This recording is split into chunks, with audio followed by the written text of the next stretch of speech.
आशायाः ये दासा स्युः ते दासा स्युः सर्वलोकस्य आशा दासी येषां तेषां दासायते లోకాః.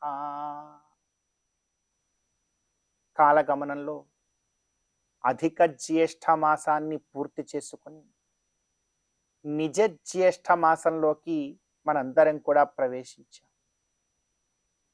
చైత్రాదీనాంతు మాసానాం విష్ణువాదీనాం అనుక్రమాత్ అంటోంది శాస్త్రం.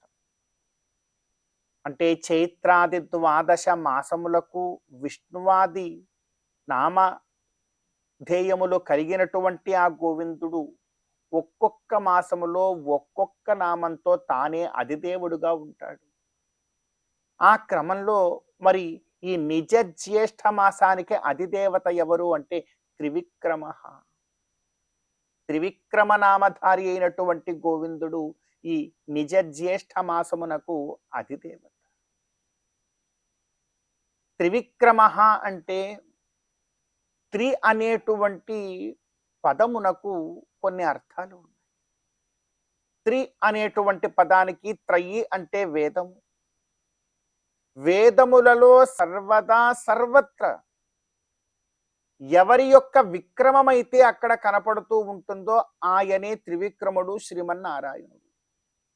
వేదములలో ఉండే ప్రతి అక్షరము కూడా వేదాక్షరాణి యావంతి పఠితాని ద్విజాతిభిః తావంతి హరినామాని కీర్తితాని న సంశయ అంటోంది శాస్త్రం. వేదములో ఉండే ప్రతి అక్షరము కూడా హరినామమే.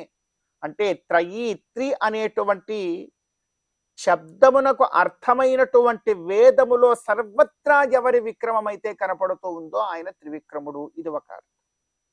రెండవ అర్థము ఏమిటి అంటే వామనుడుగా వెళ్ళి బలిచక్రవర్తి దగ్గర 3 అడుగులు స్థానాన్ని అరువుగా అడిగి దానంగా పుచ్చుకొని ఆ 3 అడుగులతో త్రి అంటే 3 లోకాలను కూడా ఆక్రమించినటువంటి తన యొక్క విభూతిని ప్రదర్శించినటువంటి భగవంతుడు ఎవరైతే ఉన్నారో ఆయన త్రివిక్రముడు. మరి ఇలా ఇటువంటి అర్థము సూక్ష్మార్థము కలిగినటువంటి ఈ త్రివిక్రమావతారము ఏదైతే ఉన్నదో ఈ అవతారము ఈ జ్యేష్ఠ మాసమునకు అధిదేవత.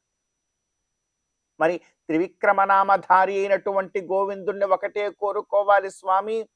3 అడుగులతో మొత్తము లోకాన్ని ఆక్రమించి చివరికి బలిచక్రవర్తి శిరస్సులో పెరుగుతున్నటువంటి ఆ గర్వమును కర్వము చేసేలాగా నీవు ఒక అడుగుని ఏదైతే వేశావో అటువంటి అడుగు కాస్త మా మీద కూడా అనుగ్రహించి మాలో ఉండేటువంటి గర్వమును మాత్రమే తీసేసి మమ్మల్ని సంరక్షించు స్వామి అనేటువంటి కోరికను ఈ జ్యేష్ఠ మాసంలో మనం అందరం కూడా కోరుకునే ప్రయత్నం చేస్తూ ఇదో కోరుకుంటున్నాం భగవంతుణ్ణి.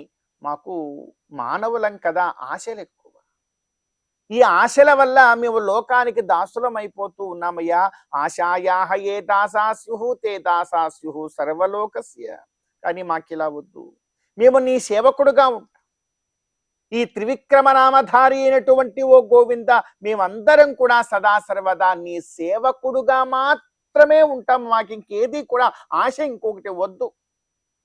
అలా మమ్మల్ని ఉంచగలిగేటువంటి అనుగ్రహాన్ని మాకు ఇచ్చావు అంటే చాలు, సకల లోకమంతా కూడా మాకు దాసి అవుతుంది. మేమెవరికి దాసి కావలసినటువంటి ఆవశ్యకత. కనుక నీ యొక్క సేవా కైంకర్య భాగ్యంలో ఉండగలిగేటువంటి అనుగ్రహాన్ని ఇదిగో ఈ నిజ జ్యేష్ఠ మాసంలో మా అందరికీ కూడా అనుగ్రహించు స్వామి అని మనమందరం కూడా కోరుకుంటూ ఈనాటి తిథివార నక్షత్రాలలో ఉండేటువంటి తత్వాన్ని కాస్త మన జీవితానికి అన్వయించుకునే ప్రయత్నం చేద్దాం. ఈ రోజున జూన్ నెల 16వ తేదీ నిజ జ్యేష్ఠ మాస శుక్లపక్ష పాడ్యమి తిథి. పాడ్యమి తిథికి అధిదేవత అగ్నిదేవుడు. ఈ రోజున అజ్ఞారాధనము మేధస్సును మనందరికీ కూడా కలగజేస్తుంది. అదేవిధంగా ఈ రోజున నక్షత్రము ఆర్ద్ర నక్షత్రము. ఇది రుద్రదేవతాకమైనటువంటి నక్షత్రము. ఈ రోజున రుద్రుడి యొక్క ఆరాధన మనకు జ్ఞానప్రదము. అదేవిధంగా ఈ రోజున వారం మంగళవారం. భక్తాగ్రగణ్యుడైనటువంటి హనుమంతుల వారి యొక్క ఆరాధన మనకు భక్తి ప్రపత్తులను కలగజేస్తుంది.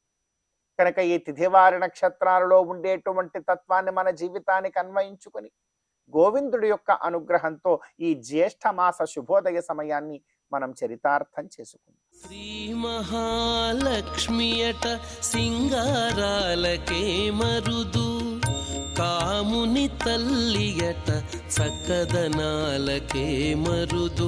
శ్రీ మహాలక్ష్మియట సింగారాలకే మరుదు, కాముని తల్లియట చక్కదనాలకే మరుదు.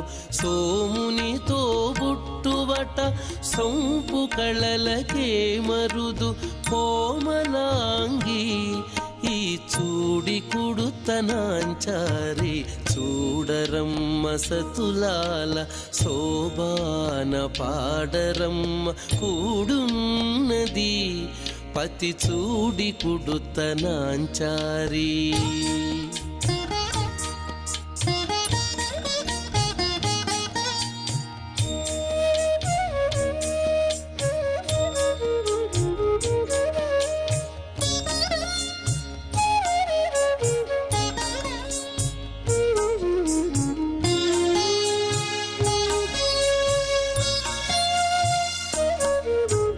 కలశాబ్ది కూతురట గంభీరాలకే మరుదు, కలపలోకమాతయట దయమరియే మరుదు.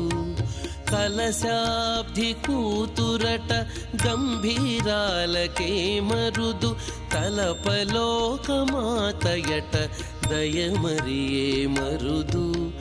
జలజ నివాసినియట చల్లదనమే మరుదు. జలజ నివాసినియట చల్లదనమే మరుదు. కొలది మీరా ఈ చూడి కుడుతనాంచారి, జలజ నివాసినియట చల్లదనమే మరుదు. కొలది మీరా ఈ చూడి కుడుతనాంచారి, చూడరమ్మ సతులాల శోభాన పాడరమ్మ కూడున్నది, పతి చూడి కుడుతనాంచారి.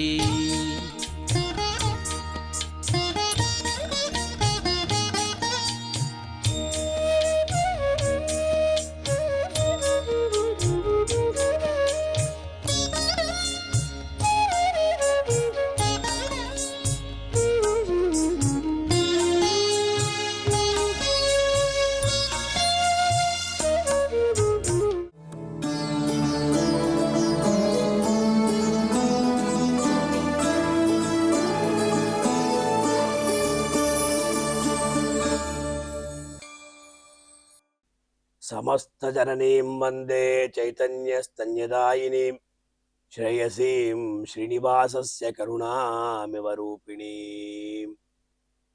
కులశేఖరాళ్వార్లు అనేటువంటి మహనీయులు భక్తులైనటువంటి మన అందరి యొక్క సౌకర్యం కొరకు అద్భుతమైనటువంటి స్తోత్రాన్ని రచించారు. అదే ముకుందమాల. ఆ ముకుందుడికి మోక్షమిచ్చేటువంటి వెంకటేశ్వర స్వామికి శ్లోక పుష్పములతో కూర్చున్నటువంటి ఒక మాలను సమర్పించారు. అదే ముకుందమాల. ఆ ముకుందమాలలో ఒక శ్లోక వైభవాన్ని తెలుసుకునే ప్రయత్నం చేద్దాం.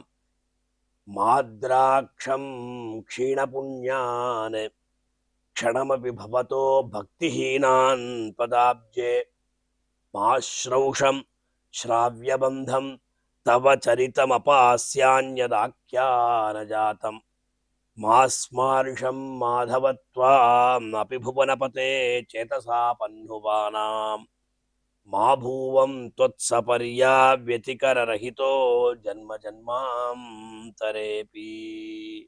ఎంత అద్భుతమంటే భగవంతుని తప్ప మన ఎవ్వరినీ కూడా ఎప్పుడూ కూడా ఏది అడగకూడదు, అలాగే స్మరించకూడదు. తలచకూడదు. లోకంలో ప్రతి ఒక్కరూ కూడా విషయ సుఖం కొరకు ప్రాకులాడుతూ ఉంటారు. ఇహలోక సౌఖ్యం గురించి చింతిస్తూ ఉంటారు. దాని గురించే ఆలోచిస్తూ ఉంటారు. భగవంతుడి గురించి ఆలోచించరు. అరే, ఇచ్చేవాడు భగవంతుడే కదా. అది ఎవరికి వాళ్ళ యొక్క బుద్ధికి తోచదు. ఆళ్వారు చెప్తున్నారు, స్వామి నేను ఎల్లప్పుడూ కూడా నిన్నే తలుస్తూ ఉండాలి, నీ యొక్క పాదపద్మాల్ని స్మరిస్తూ ఉండాలి. అందువల్ల మిగతా విషయాలు నా చెవికి పడకుండా నువ్వే చూసుకోవాలి అంటున్నారు. మా అద్రాక్షం క్షీణపుణ్యాన్. క్షీణపుణ్యం అనే శబ్దానికి పుణ్యం అంటే ఒక విధమైనటువంటి మంచి విషయం, పాపం అంటే అది నరకానికి తీసుకొని వెళ్తుంది. క్షీణపుణ్యం అన్నప్పుడు పుణ్యమే లేదు అని అర్థం. పుణ్యం కాస్త కూడా లేనటువంటి వాళ్ళు పాపులు అని అర్థం. క్షణమపి భవతో భక్తిహీనాన్ పదాబ్జే. మొట్టమొదటగా మాధవాన్ని సంబోధిస్తున్నారే. మాయాహ ధవహ మాధవ. మాయా అంటే మహాలక్ష్మి, ధవహ అంటే పతి.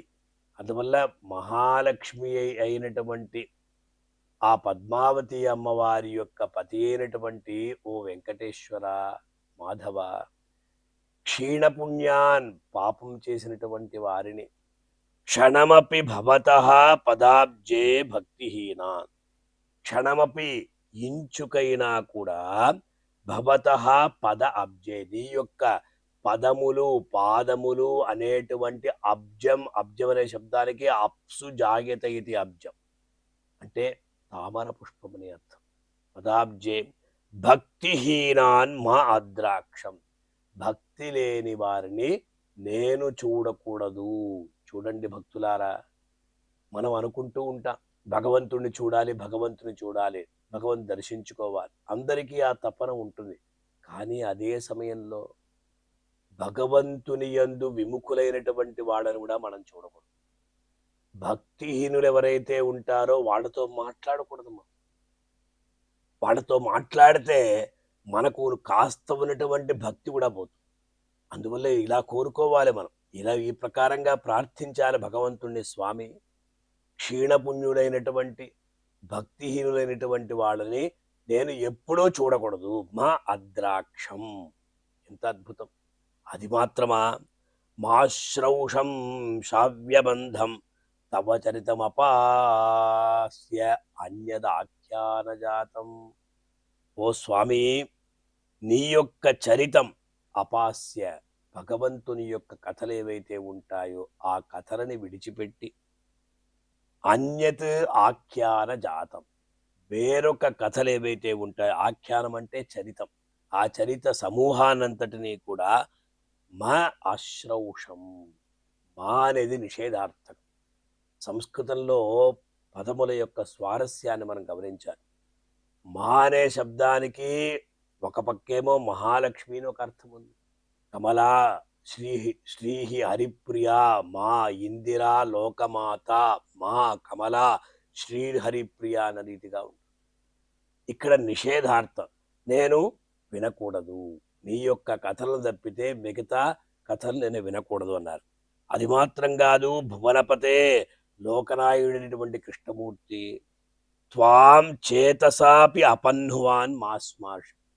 ఎవరైతే నిన్ను మనసా కూడా తలచరో వాళ్ళు, అంటే నిన్ను తిరస్కరించే వాళ్ళ విషయంలో నేను తలచకుండా, మా అస్మార్షం ధాతు ప్రయోగాలు ఇవన్నీ కూడా నేను తలచకుందును కాక. జన్మ జన్మాంతరే, ఎన్ని జన్మలెత్తినా కూడా త్వత్ సపర్యా వ్యతికర రహిత, నీ యొక్క సపర్య అనేటువంటి సంబంధం లేని వాడిగా మా అభూవం, నేను కాకుండును కాక అని 4 విషయాలు. ఒకటేమో మొట్టమొదటగా క్షీణపుణ్యులైనటువంటి భక్తిహీనులైనటువంటి వాళ్ళని నేను చూడకూడదు. రెండవది, ఎవరైతే నీ యొక్క కథలు కాకుండా వేరొక కథల్ని వినిపిస్తారో ఆ కథలు నేను వినకుండా ఉండాలి. రెండవది. మూడవది, ఎవరైతే నిన్ను తిరస్కరిస్తూ ఉంటారో, నిన్ను స్మరించకుండా ఉంటారో వాళ్ళని నేను స్మరించకుండా ఉండాలి. Mass Marsh. నాలుగవది ఏమిటంటే స్వామి, ఎన్ని జన్మలెత్తినా కూడా నీ యొక్క సపర్య, నీ యొక్క సేవ, నీ యొక్క కైంకర్యం అది నాకు కావాలి. అది లేకుండా నన్ను చెయ్యొద్దు స్వామి అన్నారు చూడండి. ఇదే మనం కోరాలి. సర్వదే సర్వకాల సర్వావస్థలందు ఎన్ని జన్మలెత్తినా కూడా కాస్తైనా నాకు నీ సేవ దొరికేటట్టు చేస్తే చాలు అని మనం కూడా ఈ శ్లోక పుష్పాన్ని శ్రీ వెంకటేశ్వర స్వామివారి యొక్క పాదార విందముల యందు అర్పించి స్వామివారి యొక్క దివ్య అనుగ్రహాన్ని పొంది తరిద్దాం. ఓం నమో వెంకటేశాయ. అమరవందితయట అట్టే మహిమయే మరుదు, అమృతము చుట్టమట ఆనందాలకే మరుదు. అమరవందితయట అట్టే మహిమయే మరుదు, అమృతము చుట్టమట ఆనందాలకే మరుదు. తమితో శ్రీ వెంకటేశు తానే వచ్చి పెండ్లాడే, తమితో శ్రీ వెంకటేశు తానే వచ్చి పెండ్లాడే. కొమెర వయస్సు ఈ చూడి కుడుతనాంచారి, చూడరమ్మ సతులాల శోభాన పాడరమ్మ కూడున్నది. పతి చూడి కుడుతనాంచారి, చూడరమ్మ సతులాల శోభాన పాడరమ్మ కూడున్నది, కూడున్నది.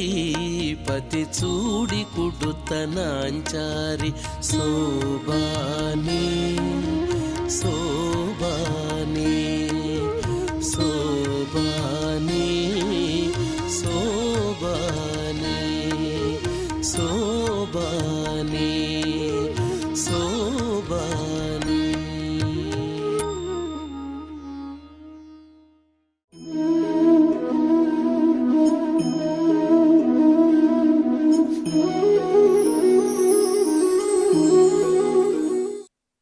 శ్రీమన్మహాభారతంలో మనం తెలుసుకోదగినటువంటి మహత్తరమైన అంశాలు ఎన్నో ఉన్నాయి. పరమ సత్యాలు, ధర్మాధర్మాలు అన్నీ కూడా ఉన్నాయి. మహాపరాక్రమోపేతుడైనటువంటి అర్జునుడు నరుడనే మహర్షి అర్జునుడుగా అవతరించాడనే మహాభారతం చెప్తూ ఉంది. అర్జున ఫల్గుణ జిష్ణు కిరీటీ శ్వేతవాహన బీభత్సుర్ విజయ కృష్ణ సవ్యసాచి ధనంజయ. ఈ 10 పేర్లు అర్జునునికి ఉన్నాయి. ఈ 10 పేర్లని స్వయంగా అర్జునుడే చెప్పాడు, ఈ పేర్లు నాకున్నాయి అని. ఏ సందర్భంలో చెప్పాడు? తన అజ్ఞాతవాసం పరిసమాప్తం అయిపోయింది. ఆ శమీ వృక్షం నుంచి గాంధీవాని తీసుకున్నాడు.